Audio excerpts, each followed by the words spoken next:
Bienvenue dans le podcast de la Terre à l'assiette. Aujourd'hui, nous recevons Maxence Arletaz. Maxence, c'est le chef et co-gérant du restaurant Petit Bon, situé 113 rue du Faubourg-Poissonnière dans le 9e arrondissement de Paris. Né en novembre 2000, il a cofondé l'établissement en juillet 2024 avec Camille Spital, apportant une touche moderne à la cuisine française traditionnelle. Admis au Collège Culinary de France dès le mois de décembre 2024, c'est à une jeune pousse dont nous allons avoir affaire. Mais ne nous y trompons pas, son expérience au Mojo en fait un artisan militant de la qualité, déjà éprouvé et aguerri. Nous rencontrons aujourd'hui une des nouvelles générations de l'avenir du Collège Culinaire de France.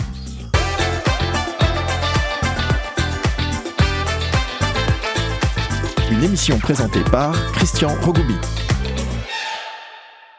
Cher Maxence, c'est un plaisir de te voir ici dans ce podcast. Comment conçois-tu ton métier ? Quelles sont tes convictions et à partir de quelle identité tu te situes ? Alors déjà, ce métier, je le pratique vraiment par passion. Ça a été complètement naturel, le fait que je m'oriente vers la restauration via la famille que j'ai et un petit peu l'enfance que j'ai eue. Donc mon père a un restaurant, ma mère travaillait en salle également.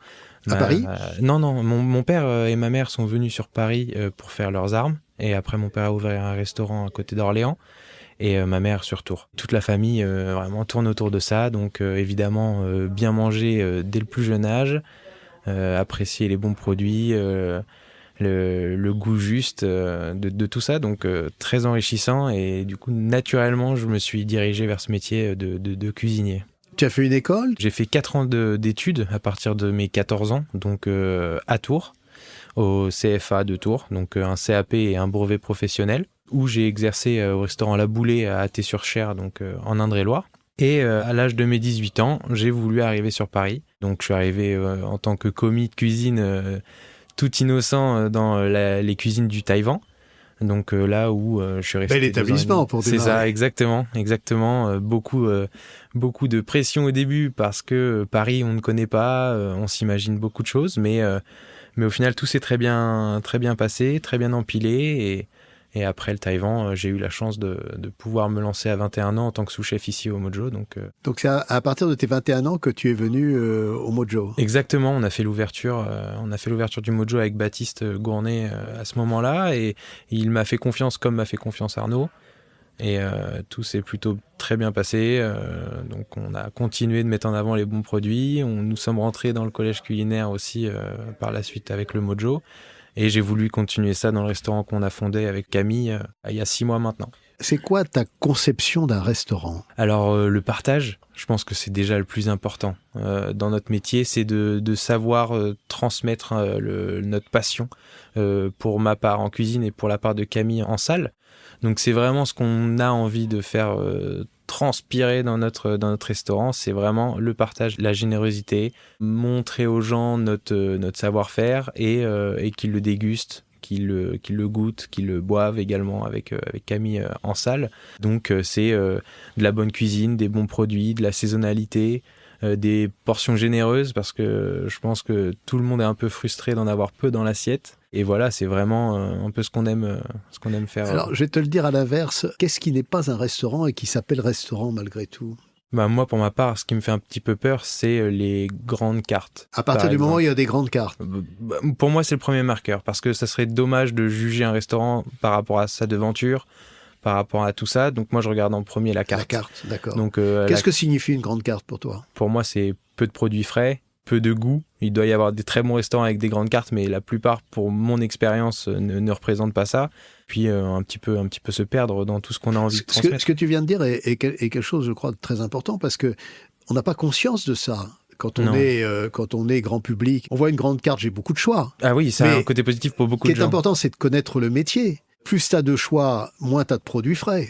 Par définition. C'est ça. C'est d'interpeller un questionnement pour se dire qu'est-ce que ça veut dire. Alors évidemment, j'ai une carte avec moins de choix. J'ai moins de choix, c'est un peu embêtant. Mais qu'est-ce que tu veux exactement quand tu rentres dans un restaurant ? C'est ça. Moi, avant tout, c'est de la qualité. Voilà. Je sais par mon métier, par la personne que je suis et par la personne qu'est Camille également, quand on voit une trop grosse carte, on s'imagine par rapport à ce qu'on fait au quotidien que c'est pas possible de pouvoir recevoir tout frais le matin, d'avoir le temps, c'est pas possible.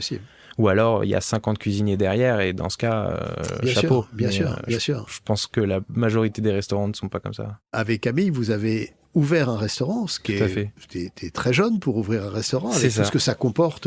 C'est pas simplement être sous-chef ou chef dans un restaurant, c'est être entrepreneur. Exactement. Donc vous avez choisi véritablement d'engager vos énergies, vos économies ou vos emprunts. Exactement. Indépendamment de l'amour de ce métier et cette passion, c'est encore autre chose, c'est-à-dire c'est une casquette d'entrepreneur. Tout à fait. On a appris énormément, vraiment de A à Z. On a appris comment développer un projet, comment le faire rêver et faire rêver les entrepreneurs, vous avez appris les banquiers. Comment, par quels moyens ? Déjà, on est très bien entourés, Camille et moi, par nos familles. Camille par ses parents qui travaillent dans l'import-export, donc tout ce qui est un petit peu juridique, financier, sont plus calés là-dessus et ils nous ont beaucoup orientés. Et moi, ma famille, par rapport à leur connaissance de monter un restaurant, de qu'est-ce qu'il faut faire ou ne pas faire, les étapes, tout ça, vraiment, on a vu toute autre chose que notre métier qu'on faisait au quotidien, mais c'est quelque chose qui a été très enrichissant et aujourd'hui, on sait le faire. On est content de l'avoir appris, on a fait des erreurs, on en fera encore, mais c'est ce qui fait que chaque étape est belle à découvrir, qu'elle soit positive ou pas, c'est très enrichissant. Donc il y a une vraie transmission. Ah oui, ouais, c'est ça, tout à fait. Il y a une vraie transmission. À chaque fois, tu parles, que ce soit avec tes parents, tes beaux-parents, que ce soit au Mojo, ici. C'est ça. Tu parles de transmission, en fait. Tout à fait, il faut savoir écouter les gens qui nous conseillent au quotidien. Chaque chose est bonne à prendre, donc on a su le faire, on y arrive. Donc oui, la transmission, c'est quelque chose qui nous habite et on aimerait aussi être ces personnes qui transmettent par la suite. Ça demande du temps ? Énormément. Mais alors là, tu es complètement anachronique par rapport à la situation et à la société d'aujourd'hui, où on veut tout de suite, rapidement, et on sait. C'est ça. Je suis dans ce schéma-là. T'es pas du tout dans la société d'aujourd'hui. Non, mais des fois, c'est pas mal de sortir un petit peu de tout ça et j'ai voulu me faire confiance. J'ai voulu faire confiance avec la personne avec qui je suis parce que Camille et moi formons un couple. C'est aussi un projet de vie. C'est des épreuves au quotidien, mais en fait c'est ce qui nous a vraiment poussé à faire tout ça. On savait qu'on était deux directement, on avait 2 fois plus d'expérience, du coup chacun de son côté. Camille est très professionnelle car elle est également du métier de la salle et en fait on était tous les deux des personnes de la restauration, ce qui a rassuré on va dire un petit peu tout le monde. Et pour avoir dîné dans ton restaurant, je dois dire que c'est très, très professionnel et c'est vraiment très agréable. Vous avez réussi quelque chose vraiment de très fort. Je vais te proposer de te prêter à une petite interview qu'on a baptisée « Toc Toc qui est là ».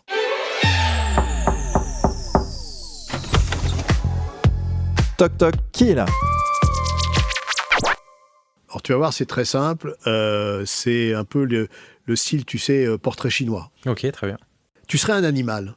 Je serais un chien. Pourquoi ? Parce que j'aime beaucoup les chiens. Au quotidien, Camille et moi en avons un. Et ça, Fidélité, amour, gratuité. Tu serais une ville. Je serais Tours. Par simple nature. J'ai beaucoup été à Tours. C'est une ville qui te plaît. Ça me plaît, ouais, je viens de là-bas. C'est un petit peu chauvin de dire ça, mais ça me tient à cœur. Ça veut dire qu'un jour, tu ouvriras peut-être un restaurant à Tours ? Qui sait ? On ne sait pas. Tu serais une saison. Je serais le printemps, parce que tout redémarre. Tout redémarre. C'est ça. Tout revit. Voilà, je trouve. Si tu avais à choisir un des 5 sens. Le goût. Voilà, évidemment. C'est ce qui me suit toute la journée. Maintenant, quand on parle de restauration, moi, ce qui m'étonne, c'est que, justement, on en a un petit peu parlé tout à l'heure, on ne définit pas vraiment ce que c'est que la restauration. Et c'est quelque chose, d'ailleurs, qui est en cours, on en parle beaucoup, de définir vraiment qu'est-ce qu'un restaurant. Parce qu'un restaurant, c'est d'abord un endroit où on se restaure. Exactement, c'est avant tout quelque chose d'essentiel. Et donc, on se restaure dans toutes les dimensions. Ah bah oui, surtout là, dans cette belle ville de Paris, on a vraiment de quoi faire avec n'importe quel pays. C'est d'abord un lieu. Tout à fait. Et quand on rentre dans ton restaurant, c'est vrai qu'il vous ressemble. Exactement, on a fait... C'est ce que vous avez voulu faire. Exactement, on a voulu que ce soit convivial, petit, dont le nom Petit Bon, car un petit endroit où on mange de bonnes choses, parce que du coup c'est aussi l'élément essentiel d'un restaurant, c'est de manger de bonnes choses. Voilà.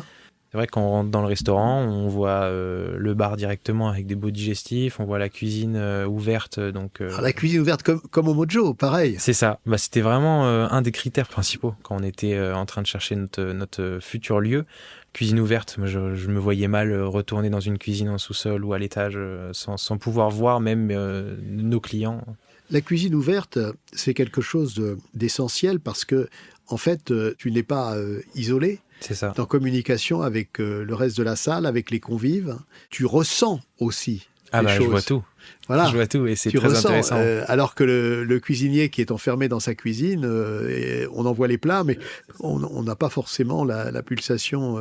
Le service est rythmé par les bons qu'on reçoit et c'est peu naturel par rapport à une cuisine ouverte où on voit la personne arriver, on peut lui dire bonjour. Ça a aussi un autre avantage, c'est pour le convive, le fait de consciemment ou non, voir la manière dont se conçoivent les choses et dont le cuisinier agit dans sa cuisine. Tout à fait. Et avant tout, c'est un vrai gage de qualité, d'être en totale transparence sur ce que l'on produit, comment on dresse. Pour le client, je pense que c'était aussi très intéressant de voir Absolument. Le temps que ça peut prendre à dresser une assiette, de voir le cuisinier se démener pour sortir dans les temps avec une bonne cuisson. Que ce soit au Petit Bon ou dans d'autres restaurants en cuisine ouverte, ça nous permet aussi, nous, cuisiniers, de travailler en propreté, dans le silence et avec le sourire, parce que c'est aussi important. C'est très important parce que on interpelle souvent ça au niveau des artisans militants de la qualité. C'est que pour véritablement faire un travail de passion, c'est toute une chaîne. Comme on le dit, de la terre à l'assiette, c'est le nom du podcast. Mais cette chaîne, elle va vraiment de la terre à l'assiette, c'est-à-dire que elle inclut les producteurs, bien évidemment. C'est grâce à eux qu'on peut faire tant de choses. C'est grâce à eux que vous interprétez, qui déterminent aussi la carte, quelque part. Ah bah oui. Si vraiment on veut être en lien avec la saison, avec tout ça. La salle est fondamentale parce que la salle est un échange aussi qui raconte quelque part l'histoire de la cuisine. Mais, et ça on n'en parle pas assez souvent, et ça fait partie des combats des artisans militants de la qualité, le client a une responsabilité. Il est aussi acteur autant que nous. Et il doit être acteur et il doit être client de qualité si on veut un restaurant de qualité. Exactement. Il ne peut pas simplement arriver, sinon il apprécie pas, il sait pas de ce qu'il mange véritablement, etc.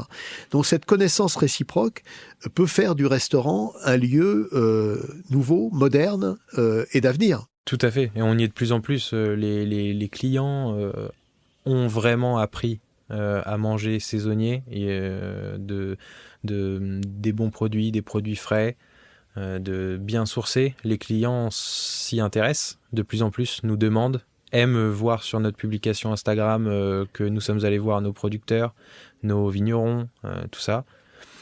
Donc oui, aujourd'hui c'est un vrai moteur. Un vrai échange. Ah, exactement. Et c'est ça qui est très intéressant et c'est aussi intéressant de le faire découvrir à certaines personnes qui le sont moins. Bien sûr. Donc ça, c'est encore un travail à faire et il y aura toujours des personnes un peu moins touchées dans un premier temps, mais c'est à nous et à tous les restaurateurs. C'est un vrai travail de culture, c'est un vrai travail même, on va dire, politique, au sens premier du terme, pas politicien oui, tout à fait. Politique, parce que, en fait, quand on y réfléchit un peu, où est-ce qu'on a des endroits communs où on se restaure ? C'est vrai, il y en a dans pas. La société aujourd'hui. Dans les restaurants. Derrière ton ordinateur ? Non. En étant en Zoom ou en étant sur les sites ?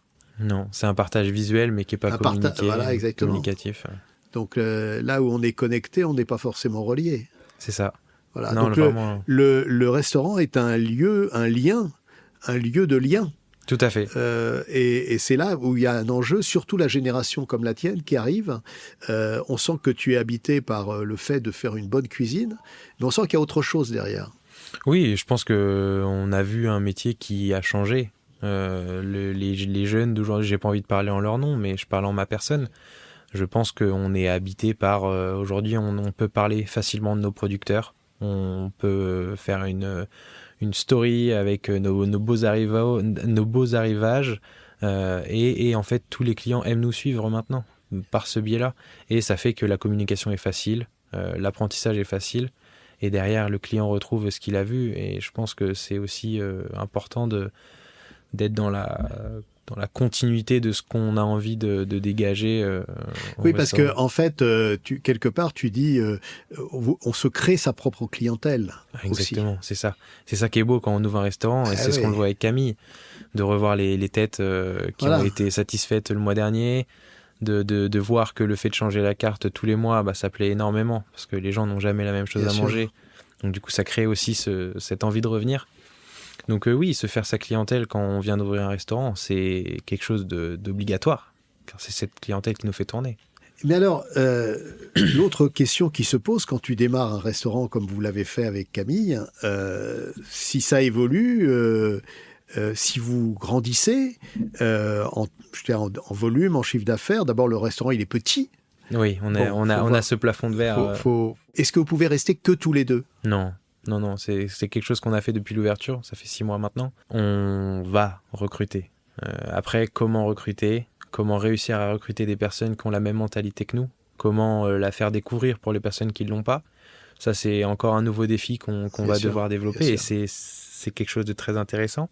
Tellement de choses à faire. Recruter, je pense que ça va être quelque chose de totalement indispensable. Je crois que c'est important non pas d'anticiper, mais d'être dans toutes ces réflexions pour pouvoir continuer d'évoluer. Alors, on va passer à une deuxième chronique, fromage ou dessert.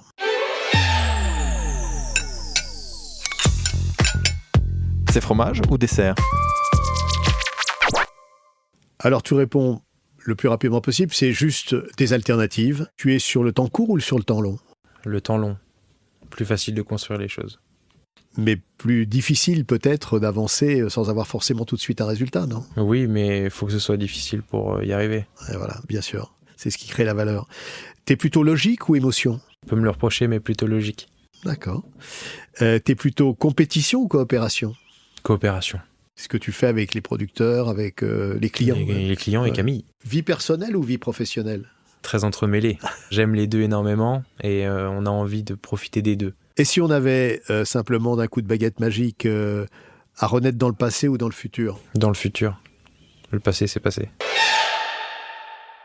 Et pour terminer, dans le restaurant, on dit c'est un lieu de rencontre, de convivialité, d'échange. Tu fais aussi un certain nombre d'événements gastronomiques, notamment le dîner en croûte que tu as développé en janvier, je crois. Exactement, en collaboration avec Pâté en Croûte France sur Instagram. Alors raconte-nous, comment tu as fait ça ? L'idée, c'était quoi ? Déjà, l'identité du restaurant, c'est le pâté en croûte. Les gens viennent un petit peu pour ça aujourd'hui, et on change la farce de temps en temps. On a trouvé assez malin de faire une soirée autour de ça. On fait intervenir une autre restauratrice ou artisan spécialisé dans le pâté en croûte pour faire un repas autour de ça. Donc en général, on a les deux pâtés en croûte, donc un du petit bon et un de l'intervenant, une petite assiette de fromage, et après le dessert varie, mais là sur les 2 éditions qu'on a déjà faites, ça a été le gros chou craquelin, le dessert un peu signature du restaurant également. Donc c'est un menu assez convivial, tout le monde vient pour la même chose, donc ça crée des échanges, c'est très sympa. Des échanges entre clients ? Oui. Ah ouais, c'est ça qui est intéressant. Oui. C'est vraiment un lieu de convivialité. Et cette idée d'événement, ça vous est venu comment ? De base, ça vient de Julien qui s'occupe du compte Pâté en Croûte France, qui avait envie de faire ça. D'accord. Mais ça reste une difficulté aujourd'hui de trouver un lieu, trouver quelqu'un qui a le pâté en croûte, qui le fait maison. Ouais. C'est un autre sujet. Tous les restaurants le font pas maison. Et de trouver quelqu'un qui accepte de bloquer une soirée pour un événement comme ça. Et nous, on a tout de suite été très intéressés par faire ça. Dernière petite séquence qu'on appelle la moutarde de Montonnet. La moutarde me montonnait. Qu'est-ce qui t'indigne particulièrement ou t'aurais envie de pousser un coup de gueule ? Sans vraiment pousser un coup de gueule, je pense que l'indifférence de certains clients à prendre un peu à la légère, entre guillemets, notre métier et notre investissement, ça passe par ne pas annuler une réservation et du coup ne pas venir. Donc il faut aussi se rendre compte que ça laisse une place vide du restaurant. Assez embêtant pour le restaurateur et pour le client potentiel qui aurait pu être à leur place. Après, c'est aussi la transparence de dire quand quelque chose ne va pas pour régler un problème. Nous, on préfère connaître le problème plutôt que le découvrir sur un avis, par exemple, entre autres. Bien sûr. On aime résoudre les problèmes. C'est pour ça qu'on fait tout ça. Donc nous, voir un client repartir avec le sourire et à côté de ça, voir qu'il est mécontent sur Internet, on aurait préféré qu'il reparte avec le sourire en étant content. Donc faire un geste commercial ou expliquer tout ça. Et c'est vrai que c'est quelque chose par rapport au travail que tout ça implique. On est assez touché par ces no-shows et ces avis un peu salés et non justifiés. Quand on y réfléchit, même si c'est pas ça qui t'apporte des solutions, mais c'est assez pathétique de la part des gens qui font ça.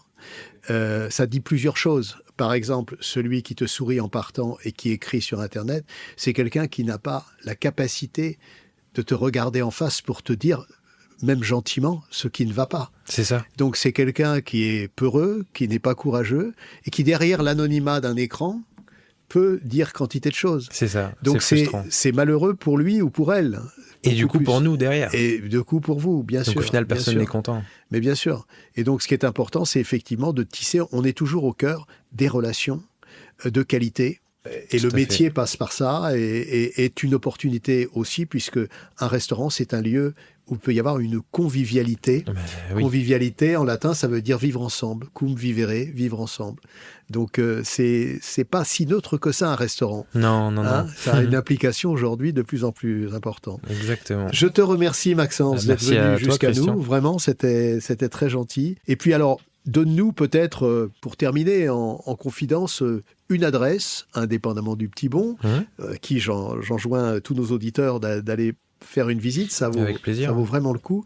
Un restaurant ou un producteur qui te paraît particulièrement significatif pour toi. Alors un restaurant, je dirais l'Almanach, Montmartre. Un très bon restaurant, un peu dans le même esprit que chez nous, assez petit. D'accord. Le chef un petit peu volant entre la cuisine et la salle, des produits frais, petite carte. Un bon rapport qualité-prix, parce que c'est aussi quelque chose de fondamental. Même génération que toi ou... Oui, tout à fait, ouais. Voilà. À quelques années près. C'est intéressant. C'est ça. C'est intéressant que vous soyez en connexion les uns avec les autres là-dessus. Il faut essayer de se chercher dans ce pari où énormément de restaurants se battent, entre guillemets. Après, il y a des pépites et on essaie de faire partie de ça et d'en chercher de nouvelles. Merci encore, Maxence. Merci à toi, Christian. À très vite. Merci, à très vite. Au revoir. Alors, à dans 15 jours pour un prochain épisode. Vous venez de déguster un épisode de La Terre à l'assiette, le podcast qui vous donne envie de bien manger. Nous espérons que vous avez passé un agréable moment en notre compagnie. Si ce podcast vous a régalé, soutenez-nous en lui donnant un maximum d'étoiles, comme un grand chef, et en vous abonnant. Vous avez envie d'en savoir plus sur les actions du Collège culinaire de France et sur le mouvement Manger Citoyen ? Suivez-nous sur les réseaux sociaux et sur notre site internet. À très vite pour un prochain épisode. Ah oui, et évidemment, l'addition, elle est pour nous.